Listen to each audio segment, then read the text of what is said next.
Hello and welcome to this video series.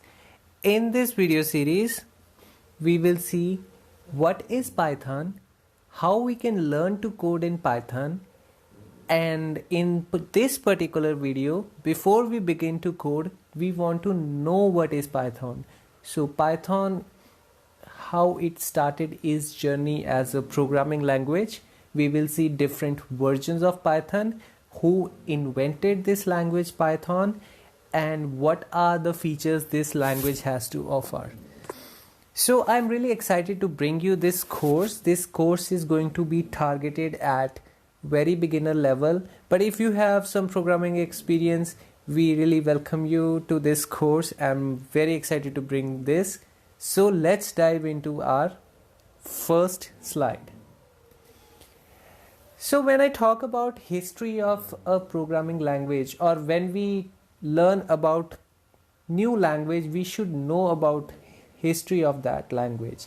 So Python was invented by Guido van Rossum in 1990 at CWI in Netherlands, when he published his first paper in February 1991, and he became benevolent director for life till July 2018, when he stepped down himself from the position. So when I talk about benevolent director for life, that's a title given to small number of people who act as a final authority on any disputes for that occurs during the course of development. So this language is basically derived from ABC programming language that is also developed at CWI, and its name is driven from Monty's Python Flying Circus, because Rossum was a great fan of this. So with this history of Python, it became a very famous programming languages and is surviving for last 30 years. And in 2020, or since the advent of AI, the language has got more popularity than any other language. So before we begin, let's talk about what Python is. Python is a high-level programming language that is closer to computers, that is closer to humans instead of computers.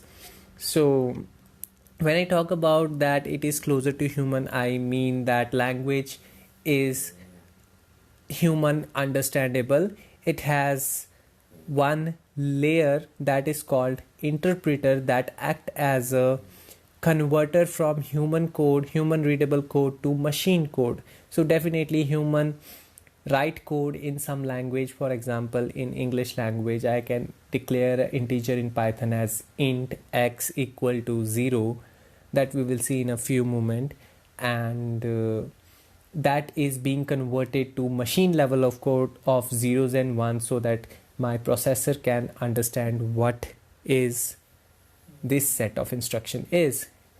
Secondly, it is an interactive language. We can interact with interpreter directly from the terminal, that we will see in a moment again. And it follows all the object oriented programming concepts.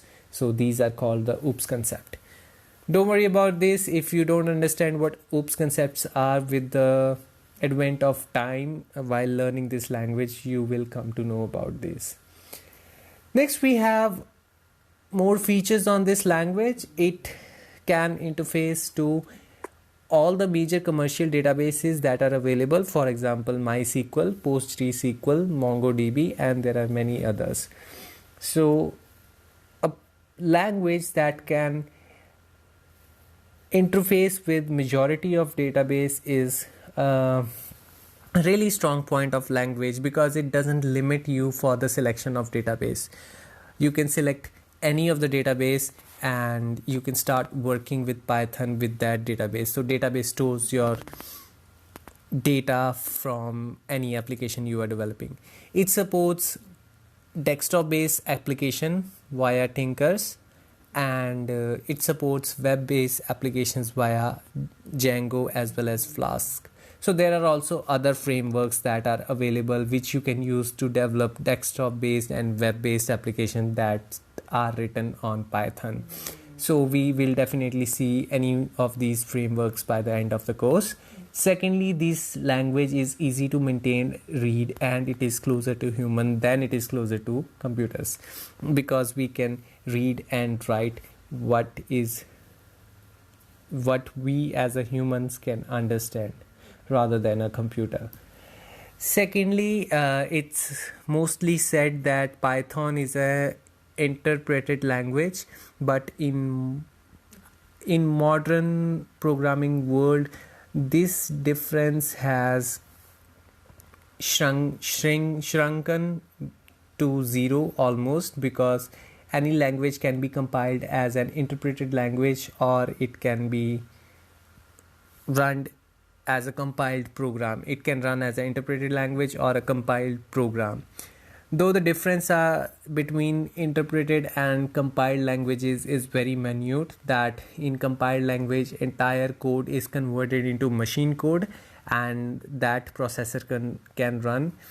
Earlier, before the development of just-in-time compilation, these languages were used to be fast, but currently you cannot actually feel the difference of speed between these two languages. With this, I hope you have some understanding of Python, its history, and what type of language it is. In next video, we will see what are the different versions of Python, and